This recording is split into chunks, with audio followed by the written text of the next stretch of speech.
So yun guys, no, alam naman natin na perform ng SB19 sa Lollapalooza, no, and maraming mga struggles, maraming mga pagdadaanan yan guys, mga trials talaga. Hindi mo maiiwasan yan guys, no, since very first Filipino act po talaga ng perform sa Lollapalooza, no. So yan, SB19, no.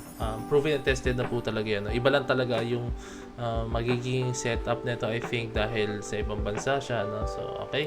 Ito yung pinaka title ko or caption dito, no, yan. P-pop on the global stage, ang mga hamon sa makasaysayang performance ng SB19. Okay, move na tayo, no. Yan.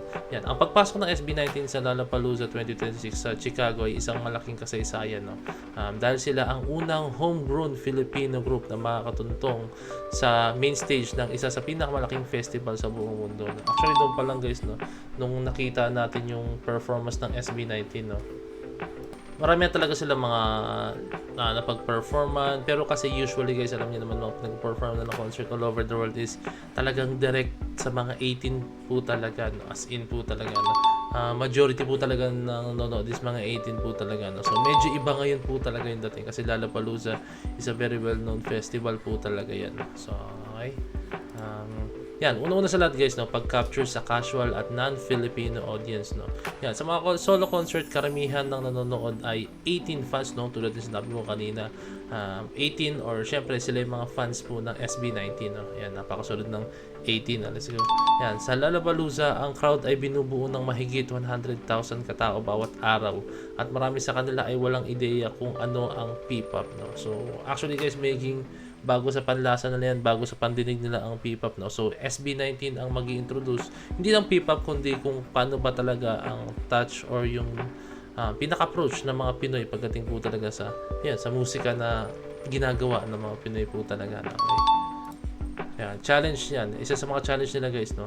Kailangan nilang manalo sa paningin ng mga casual listeners na mas familiar sa western pop, rock, EDM or electro dance music, no. So yun usually mga napapakinggan nila, no. Pag mga ganyang performance, usually mga rock, no. Marami kasi guys talaga. Yun siya naging yung mga rock guys dun mas nakilala po talaga yung Lollapalooza, no. So kailangan magkaroon ng sariling identity ng SB19, no. And sana yakapin talaga ng mga tao, no. And then yan. For me guys, no, ang strategy, no, yung mga kanilang track record bilang live vocal monsters, mga energetic na choreography nila, no, tulad ng Gento at Dam, no, magsisilbing alas nila para mapamangha ang mga dayuhan, no. Kasi guys, for me guys, yung bitawan ng Gento at Dam, iba po talaga, no, unlike sa ibang mga choreographies nila, no, like kung may pandiinan, pangrakrakan, SB19 po talaga yung SB19 Gento at Dam talaga yung masasabi kong tingin ko magiging highlight ng performance nila pag ginawa nila, no? Pero sana i-perform nila ang Gento at Dam. Yun lang naman na para sa akin, as a performer din guys na susunod sumasayaw, no. Talagang pangbulaga talaga yung Gento at Dam po talaga, no? And then next tayo guys, no.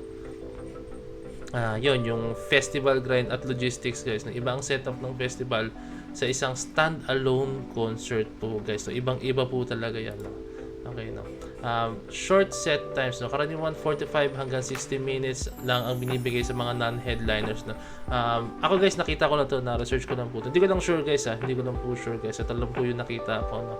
Comment down below kung ito talaga yung binibigay, no. Pero ang isa lang sa mga alam ko is hindi ganun ka tagal yung kanta nila, baka isa or dalawang kanta lang po or tatlo, no. Ganun na yung mape-perform nila guys, no. Unlike sa mga headliners po talaga, no. So yan, kailangan nila pumili ng setlist na high impact agad mula simula hanggang dulo. So ako guys, talaga masasuggest ko is yung Gento at Dam po talaga, no. Yun yung dalawa. Gento kung halimbawa gusto niyo mga catchy choreography, catchy lyrics and yung words, no, talagang yun talaga. Kung gusto niyo nung talagang pandiinan, malakas yung dating, Dam po talaga ang para sa akin. Okay. Yan, limited sound check. Minsan ay napakaikli ng oras para sa sound check sa mga gantong kalaking event dahil sa dami ng performers, no. Kailangan ng matinding technical coordination mula sa 1Z Entertainment, no. Actually guys, makaka-relate ako dyan, no. Iba man yung pinagdaanan ko, like sa ako yung nagsumasayaw guys, no. Yung malalaki at prestige, di ko alam kung ano tamang pronunciation guys. Basta guys, mga prestigious na mga dance competitions, yung mga sobrang laki po talaga guys, no.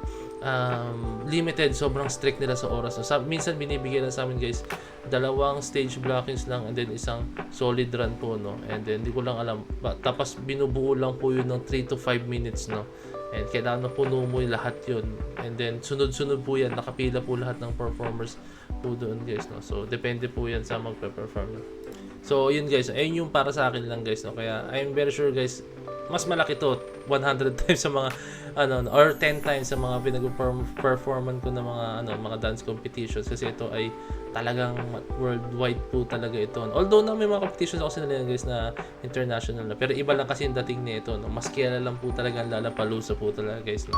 Kaya ayun, I think magiging strict sila dito na pagdating sa mga ganung klaseng bagay. Kaya I think beforehand, guys, kailangan nilang pag-aralan yung stage, alamin nila yung mga dapat nilang gawin, and then pagdating doon, mabilis ang stage blockings and tech run na po talaga mangyayari, no? Like, yun, mga ganong klaseng bagay, no? Yan, physical at environmental factors, no? Yan. Una sa lahat, guys, yung weather sa Lollapalooza, no, ay ginaganap sa Grand Park, Chicago tuwing summer, July at August, o July to August, no? So summer yan, guys. Alam niyo naman, guys, pag summer, no, malamig, na joke na. Pag summer, guys, mainit yan, matik po, no. Yan, ang init at humidity ay pwedeng maging sagabal sa kanilang stamina, lalo na't kilala sila sa hirap na dance routines habang nagda-live vocals, no. Actually, guys, to be honest with you, no, kahit sa pagbo-basketball or kung ano man, basta meron kang physical activity na ginagawa tapos nakatapat ka sa araw, magiging times 2 po talaga yung pagod mo niyan, no. Yung stamina mo, hindi mo makokontrol yan, no. Kaya for me, ang kailangan gawin dito ng SB9 is matinding pag bibuild ng core nila and yung stamina nila na, no. And then tamang paghinga, tamang pagbitaw ng mga words, lyrics, no, bago nila gawin yung mga ganong klaseng pero alam mo nila yan, matik, no. And then yun lang, kailangan lang i-expect po talaga natin na talagang mainit po dyan, pawisan, no. Kasi nga kahit yung mga banda po, guys, no, di ba, nakatayo yun, guys, tapos nagbigitara, tapos kumakanta, no. Nakapagod din yun, guys, don't get me wrong, pero iba lang talaga yung sumasayaw ka habang kumakanta po, guys. Yun nga sila, pawis na, no. What more po, sing and dance, no. And then sa guys, jet lag, no. Ito, guys, hindi ko sure, guys, no.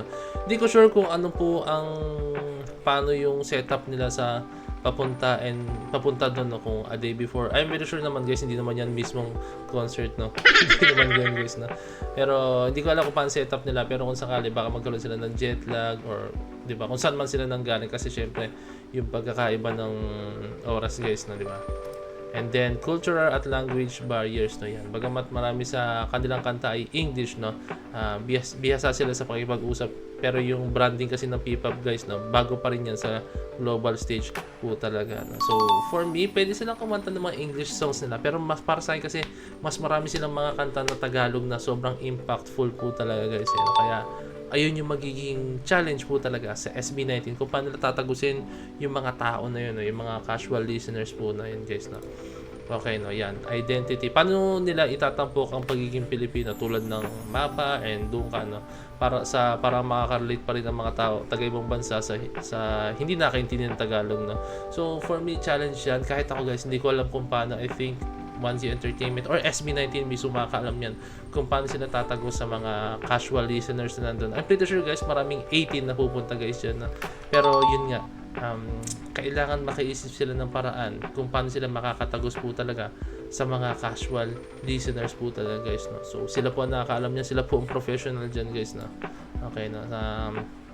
Yun, guys, sa kabila nito, kailangan SB19 sa pagiging resilient at laging handa sa laban, no? Ang kanilang bagong album na Wakas at Simula, yun, guys, so sa March 27, 2026, no, ay inaasahang magbibigay ng mas sariwa at mas matapang tunog na akma sa international stage, no? Okay, so yun, guys, kayo ba, tingin nyo ano yung mga bagay na pwedeng pagdaanan pa ng SB19 sa Lollapalooza para, syempre, alam mo yun, para kahit paano makatulong tayo kung sakaling mapanood nila itong video ko, no? Kung ano po yung mga pagdadaanan nila, ano yung mga possible na solutions, no, diba? Para kahit paano makatulong tayo. Pag-usapan natin yan sa next video, no. Comment lang kayo down below, guys, no. Lahat naman ng comments nyo binabasa ko, no. And then usually pag may nakita akong comments, talagang ni-discuss ko rin po yan sa mga videos ko po, no, sa mga susunod na videos ko, no. So yun na, guys, I hope na-enjoy itong video to, no. And syempre, huwag nyo kalimutan mag-leave a like, subscribe, and kind ring na notification bell para alam nyo po pag ako nag-release ng bagong video. So this is Point signing out. Peace. Yes, G.